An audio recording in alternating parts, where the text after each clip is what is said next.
Oh, wow. I can actually do this.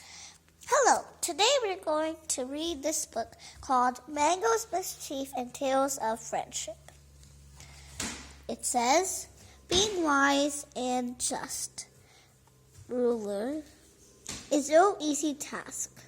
Okay, so this is what it is. It's a really good book. Mango's Mischief and Tales of Friendship. It's by Trita Sandor and illustrated by Uma Krishnaswamy. Contents: a dollop of ghee and a pot of wisdom. These are the contents. Okay, so here's the first chapter. Prince Vera's first case. Long ago in a faraway land, King Nima ruled a small kingdom surrounded by the magnificent hills of Himtuk. King Nima was just a kind and justice ruler. Every day he held court at the palace. Rich or poor, tall or short, man or woman, anyone could walk in with a problem. The king would always find a way to solve it. The king lived with his wife and son in a red stone palace. King Vera was 10 years old, but he didn't go to school. The school came to him. His teachers lived in a palace and taught him mathematics, science, economics, and many languages, including Persian, Mandarin, and Latin. The prince had to master archery, horseback riding, and swimming. Sons of ministers and students with special scholarships came to the palace to study with him. If anyone could compete with Prince Vera, it was Suku, the farmer's son. Suku had won a scholarship to study with the prince. He was a good match for Vera and could best him in wrestling and fencing. He rode horses as well as Vera too. The two boys became good friends. They ate together, studied together, and played in the courtyard together. When they were let out early from classes, the boys liked to hide behind the large golden curtains and peep into the king's court. It was always filled with people who had problems. The day after harvest, Suku came to the palace to see Prince Vera. He brought fresh corn, bunches of good groundnuts, and tender coconut water to drink. Yum! Do you want to go to the woods? Prince Vera asked.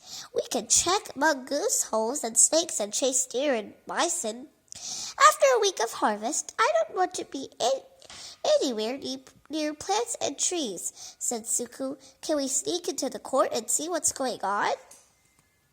Let's go to the queen's chambers, said Vera. We can watch the court through the small windows. The boys scampered through the rooms, jumping onto Orbit's chest. The thick carpets hid the sound of their hurrying feet. Whenever a guard appeared, they hid behind the large covered doors. As soon as they reached the queen's chambers, Vera peeked in to see if any of his mother's maids were there with the flowers and perfume the queen needed for her bath. Seeing no one, the boys went through the recreation room and into the viewing gallery. The long, thin corridor overlooked the court. Along the windows, a bench was set up for the queen to sit on and listen. The round windows were decorated with carvings of peacocks and elephants. They glistened, reflecting the sparkle of the gemstones. This is a great place to spy, said Prince Vera. You can see and hear everything that happens. Shh, Suku whispered. Spies don't chatter. Before Rira could reply, a horn blared. He and Suku kneeled on the cushioned benches and peeped through the windows. To the beat of drums, King Bhima entered through the large doors. 2 soldiers walked in front of him. A long train of borrowed silks stretched from the king's tunic. "What if the secretary steps on it?" Prince Vira asked. "I'll die laughing," said Suku. "I'm sure you will die if you laugh," said Prince Vira. "Want to try?" "Shh, stop talking," said Suku. From below they heard the king say, "Let the proceedings begin." Then King Bhima sat down on his throne. A man stepped to the center of the court and gave his name. He asked the king to do something about the crows that dirtied his newly built terrace. As people presented their problems, the king sometimes asked them to come back later with more details or to bring a witness. Sometimes he gave them work. Sometimes he gave them money. 1 or 2 even got punishing for wasting his time. Some of the problems were serious. One man was there about was sick parents. A woman came to complain about her greedy landlord. Some people had silly problems, like the man who lost his shadow. Another wanted to charge rent to the birds that sat on his roof.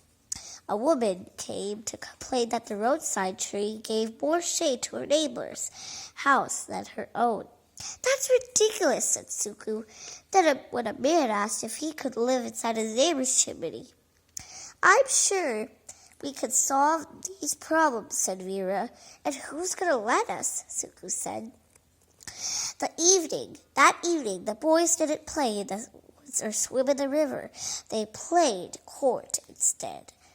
Prince Vera met imaginary people and heard their cases. Suku was his counsel.